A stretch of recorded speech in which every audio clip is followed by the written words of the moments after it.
Hey again, everyone. Welcome back to another episode of Alliterations. Uh, this is your host, Al, and today I'm going to be talking about a really fun, really interesting, captivating short story by Truman Capote. And I can't believe it, but that's okay. Uh, that's the story Miriam.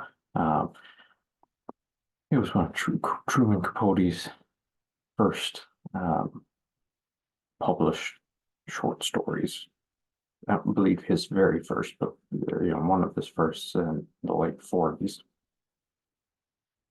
Uh, and it's a really, really interesting story of loneliness, I think is probably the best way to describe it. But even that's not quite right either. It's often listed as one of those stories of uncanny nature or mystery, but those don't quite uh, hit the mark either. Sometimes it's billed as a supernatural story, but there is nothing supernatural about it, which I think is what really makes it really captivating. So the story is about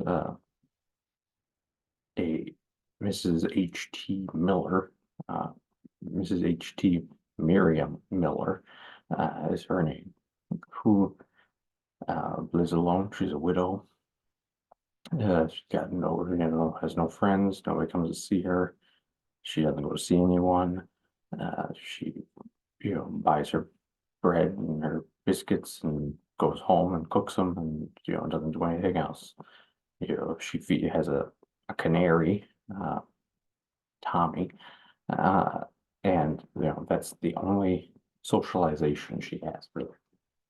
And at the same time, she will go out on occasion, but it's never to a social event. You see her in this short story going out to the movies. Can't talk to anybody at the movies. You see her going out to the supermarket. Well, maybe she has a little bit of interaction with the cashier or another customer, but it's not a relationship building type of event. You know, so she's alone in the world is really what it comes down to. And all of a sudden, she goes to the movies, and this little girl, around 10, 11, 12, maybe, appears and starts talking to her. She asks her to buy her a ticket. Miriam, our main character, asked to buy her a ticket. And Miriam says, well, okay, fine. Here's, so she buys this little girl a ticket. And they end up sitting next to each other in the theater. And it comes down to, it comes out that this little girl's name is Miriam as well. And that's when the story takes a little turn, previously before that, I should say, before that moment, it is just an everyday story of an everyday woman living an everyday life. Nothing special happens.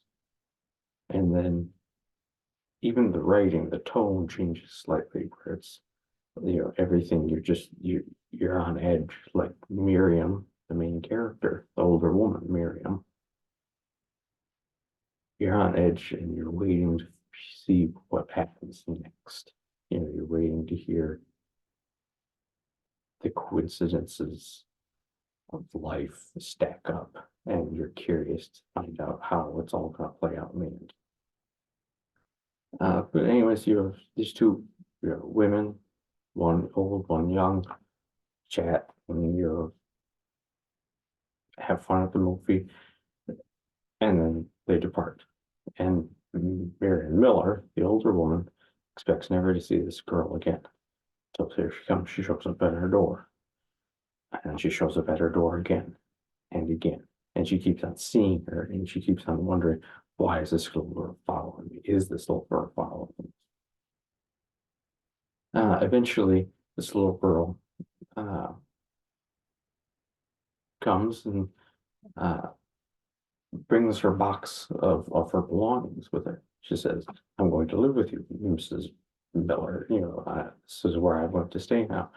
I want to be friends with Tommy. And Mrs. Miller is understandably distraught with this. She never agreed to take in this uh, 10, 12-year-old girl. She doesn't know her name or her last name. She doesn't know anything about her. She just mysteriously appears and then disappears. Back and forth, back and forth. Nobody knows anything about her. Nobody knows where she comes from. And so Miriam Miller, the older woman, uh, finally realizes that uh,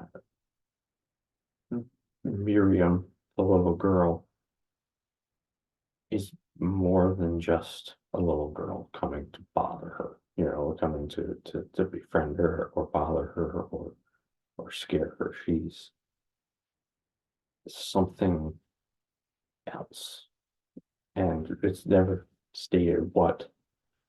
There's a lot of theories about it, but when you're reading the story, you see you're in the mindset of Mrs. Miller, Miriam Miller, and all the only thing you ever think about is just this woman is alone and she's seeing things now she wants a friend. And so then this little girl comes and that is the friend. But it's not her either. It's because she's might not be real. Like I say, it's a really fun little story, and you end up piecing it together as you read along and reflecting on it afterwards. I first read the story a few months ago, and I really, really enjoyed it, and so I wanted to read it again and share it uh, with you all. It's a really fast read. I've never read. I've read a couple of Capote's other short stories, but I've never read any of his longer works or anything else. I've seen Breakfast at Tiffany's and things like that, but um, he's a really captivating writer, as you can imagine. Always listed as one of the best American writers of the 20th century, maybe one of the best writers in general. Um, and I can see why I'm eager to dive into more works of his. But like I say, it's just you know, it's only in my edition of it, Truman Capote short stories. It's only about 10, 12 pages, but it just reads so quickly, and there's never a word that's out of place. There's never a scene that doesn't matter. Uh, and even the scenes, you know, it's a story about a woman going about her life. But even those scenes where she's just going about her life mean something because there's always this tension after we meet Miriam. There's this tension. Miriam's little girl. There's a tension that we feel as readers, wondering when we'll see her again. And it's never explicitly said in the short story. But that's what Mrs. Miriam is thinking. She doesn't explicitly say that, in the mind's eye or, from an omnipresent perspective or anything like that. But that's what she's waiting for. And that's what you're waiting for as the reader. And so in this case, you end up being Miriam Miller. And that's a pretty, I won't say it's a pretty rare occurrence, but that's a hallmark of a really good story, is where you as the reader become the character. And then once you feel this way as Miriam's tension, this ever growing sense of unease, you're always wondering, what's going to come next? Where is this going? What's the trajectory of my life, my story? And that's, like I said, that's a really captivating way of position to place the reader. in a really fun, really interesting way to tell a story about an everyday woman who is alone and who just needs someone or something to be there with her and to keep her in check, keep her sanity in check. And like I said, it's not to say that this woman is insane, because I don't think, because she's not, you know. She's just she needs the same thing, same basic human need that everyone else who's ever lived has needed. And that is human connection, human contact. And so, you know, the stories about loneliness, certainly, uh, there's a lot of symbolism with that loneliness, with that idea, but more than just that, it's also about what we need as humans, what we need as people. And in this case, that's the a human touch, a human perspective, a human connection. Anyways, I would, like I said, really encourage you to pick up that short story. It's not very long, easy to read, really fun, really entertaining, really engaging. And you know, especially now, I think we'll see a little bit of a resurgence in Capote, Capote's writings,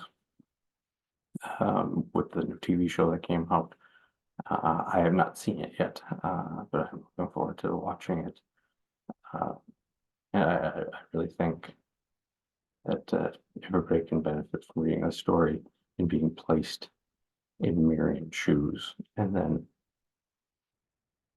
taking a moment to examine how they can appreciate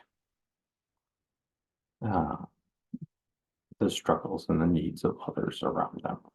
So, thank you all again for tuning into other alliterations. I look forward to seeing you again.